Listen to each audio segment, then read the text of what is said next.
Hello વિદ્યાર્થી મિત્રો, જો આજે આપણે મોસ્ટ આઈએમપી દાખલો છે, જે આઈએમપી દાખલો છે એ કરવાના છે. જે ક્વેશ્ચન નંબર 13 પોઈન્ટ સ્વાધ્યાય આંકડાશાસ્ત્ર 13.1 ક્વેશ્ચન નંબર 3 છે. જે નીચે આવૃત્તિનું રકમ એ આ મુજબ છે કે નીચેની આવૃત્તિ વિતરણમાં વસ્તીના બાળકોના દૈનિક ખિસ્સાપતિનો મધ્યક આપી દીધો 18 રૂપિયા. ખૂટતી આવૃત્તિ F ગોતવાની છે, જે આ ગોતવાની છે.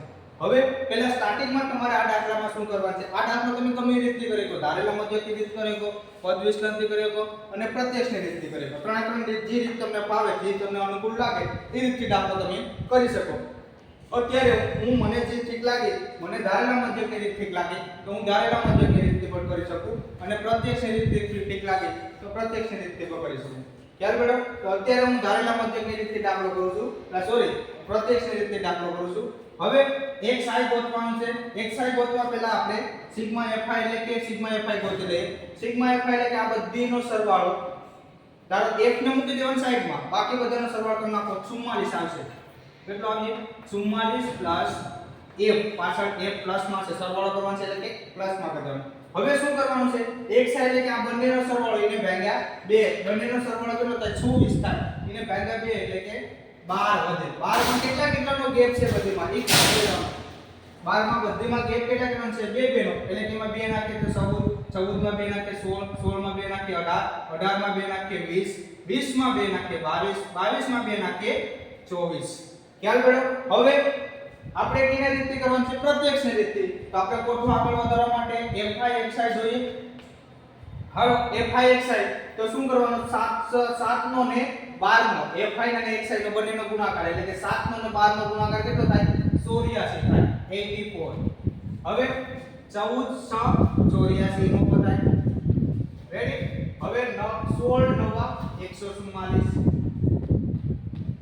હવે 13 ગુણ્યા 18, 13 ગુણ્યા 18 એટલે કે 234.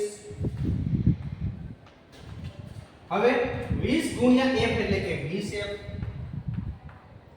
5 ગુણ્યા 22 એટલે કે 110 અને 4 ગુણ્યા 24 એટલે કે 96.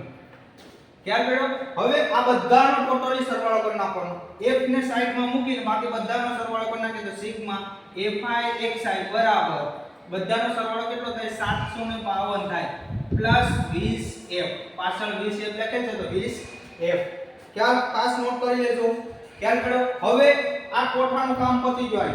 હવે દાખલા ગણતરીનું કામ છે. તો તમારી રકમમાં x બાર આપી દીધો ઓલરેડી. x બાર કેટલો છે? 18 છે. f ગોતવાનું છે. ખ્યાલ પડ્યો?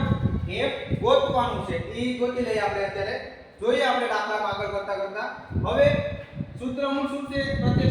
પ્રત્યક્ષની રીત. પ્રત્યક્ષની રીત બરાબર x બાર બરાબર સિગ્મા fi xi ના છેદમાં સિગ્મા fi. આ પ્રત્યક્ષની રીતનું સૂત્ર છે. હવે પ્રત્યક્ષની રીતમાં સૂત્રમાં કિંમત મૂકી દે. x બાર આપી દીધો, x બાર ની જગ્યાએ 18 લખી નાખો. 18 લખી નાખ્યા. હવે સિગ્મા fi xi કેટલું આપી દીધું? 752. 752 પ્લસ 20f.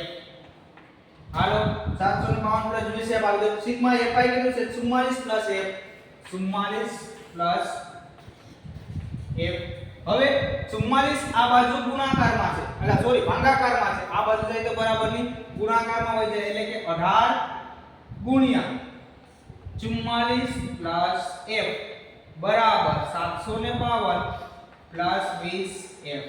હવે 44 નો અંદર ગુણતા જાય 18 ગુણ્યા 44, એટલે કે આનો જવાબ આવે છે 792 જવાબ આવે છે. શું આવે છે? 792. 792. હવે 18 થઈ ગયું. હવે 18 ગુણ્યા f એટલે કે પ્લસ 18f. હવે આ બાજુ 752 એમનેમ છે પ્લસ 20f એમનેમ છે. હવે શું કરવાનું છે? 752 છે પ્લસ 20f પ્લસ 18f બરાબર 752 પ્લસ 20f. હવે આ બાજુ 752 મોટા છે અને આ બાજુ 752 નાના છે. તો એને આ બાજુ લઈ લે. આ બાજુ પ્લસ માં તો આ બાજુ આવે તો માઈનસ માં. બરાબર ની ઓલી બાજુ પ્લસ માં તો આ બાજુ આવે તો માઈનસ માં. એટલે કે 792 માઈનસ 752. હવે બરાબર મૂકી દે. એવી રીતે આ 18 ને આ બાજુ જવા દે. અહીંયા 20f મોટા છે ને 18 નાના છે, એટલે કે આ બાજુ જાય બરાબર. એટલે કે નિશાની બદલી જાય. અહીંયા પ્લસ માંથી તો આ બાજુ જાય તો માઈનસ માં. તો 20f માઈનસ 18f. હવે 792 માંથી 752 બાદ કરીએ તો 40 વધે. 40 વધે. 20f માંથી 18f જાય તો 2f વધે. હવે 2f છે તો આ બાજુ જોઈ લઈએ આપણે 2f છે તો હવે આ બાજુ 2f બરાબર 40. અહીંયા બે ગુણાકારમાં છે બરાબર ની ઓલી બાજુ જાય તો ભાગાકારમાં હોઈ જાય f બરાબર 40 ભાગ્યા 2 તો ઉપર 20 દુ 40 થાય કે ન થાય? બે બે ઉડી જાય ને f બરાબર 20 મળી જાય. આ f ની આવૃત્તિ મળી ગઈ 20 એટલે f ની જગ્યાએ કેટલા હશે 20 એટલે કુલ ટોટલ આવૃત્તિ કેટલી હશે 20 44 પ્લસ 20 એટલે કે 4 ને 6 66 થઈ જશે ને. ખ્યાલ મેડમ? હવે આ દાખલો ફરીથી એકવાર ક્લિયરલી સમજો તો કેમ કે આઈએમપી દાખલો છે એટલા માટે બધું ક્લિયરલી કરવું પડે. હવે જો આ તો તમને ખબર છે 12 કઈ રીતે આવ્યા? આ બેનો સરવાળો એટલે ભાગ્યા 2 એટલે કે 24 ભાગ્યા 2 એટલે કે 12 થઈ જાય. કેટલાનો ગેપ છે? બે બેનો છે એટલે બે ઉમેરતા થાય. 12 માં 2 ઉમેરીએ એટલે 14 માં 2 ઉમેરીએ 16 માં 2 ઉમેરીએ 18 માં 2 ઉમેરીએ 20 માં 2 ઉમેરીએ 22 માં 2 ઉમેરીએ 24 એટલે કે આ xi મળી જાય. હવે fi અને xi નો ગુણાકાર પ્રત્યક્ષ રીતે દાખલો કરું તમને જે ફાવે એ રીતનો ઉપયોગ તમે કરી શકો. એવું જરૂર નથી કે હું પ્રત્યક્ષ કરું તમારે પ્રત્યક્ષ રીત કરવાની. તમને પદ વિશ્લેષણની હોય તો પદ વિશ્લેષણની કરી શકો. ધારેલા મધ્યકની રીતથી ફાવે તો ધારેલા મધ્યકની રીતથી કરી શકો. હવે હું અત્યારે 7 × 12 એટલે કે 84, 6 × 14 એટલે કે 84, 9 × 16 એટલે કે 144, 13 × 18 એટલે કે 234, 1 × 20 એટલે કે 20f, 5 × 22 એટલે કે 110f, 4 × 24 એટલે કે 96. એવી રીતે આ આવૃત્તિનો સરવાળો કરી નાખીએ તો 44 પ્લસ અહીંયા f છે. f ની કિંમત નથી એટલે પ્લસમાં કરી નાખ્યું. હવે x બાર આપી દીધું છે આપણે. x બાર કેટલો આપે છે 18. હવે પ્રત્યક્ષ રીતનું સૂત્ર શું છે? x બાર બરાબર સિગ્મા fi xi ના છેદમાં સિગ્મા fi. હવે સૂત્ર આવી ગયું 18 બરાબર xi x બાર ની જગ્યાએ 18 મૂકી દીધા.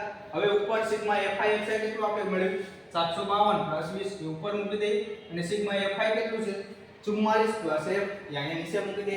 મુકાઈ ગયું. હવે આ બાજુ અહીંયા 44 પ્લસ f ગુણાકારમાં છે બરાબર ની ઓલી બાજુ જાવ જાય તો અહીંયા સોરી ભાગાકારમાં છે આ બાજુ જાય તો ગુણાકારમાં હોય છે એટલે કે આ 18 નો 44 સાથે ગુણાકાર કરીએ તો 792 થાય. 18 નો f સાથે ગુણાકાર થાય 18f થાય. આ બાજુ 752 પ્લસ 20f.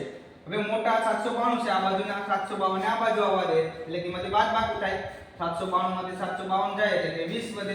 20 માંથી f આ બાજુ 18f છે ને ઓલી બાજુ આવવા દે તો માઈનસ થઈ જાય એટલે કે 18 20 માંથી 18 જાય તો 2 વધે એટલે કે 20 માં બરાબર 20f બરાબર અહીં બે ગુણાકારમાં છે 2f માંથી આ બાજુ જાય તો ભાગાકારમાં હોય જાય તો 40 ભાગ્યા 2 એટલે કે 20 જવાબ આવે છે. આ દાખલો જોઈ લેજો. ન આવડે તો બે વખત પ્રેક્ટિસ કરીને પણ દાખલો કરી નાખવાનો છે. Thank you.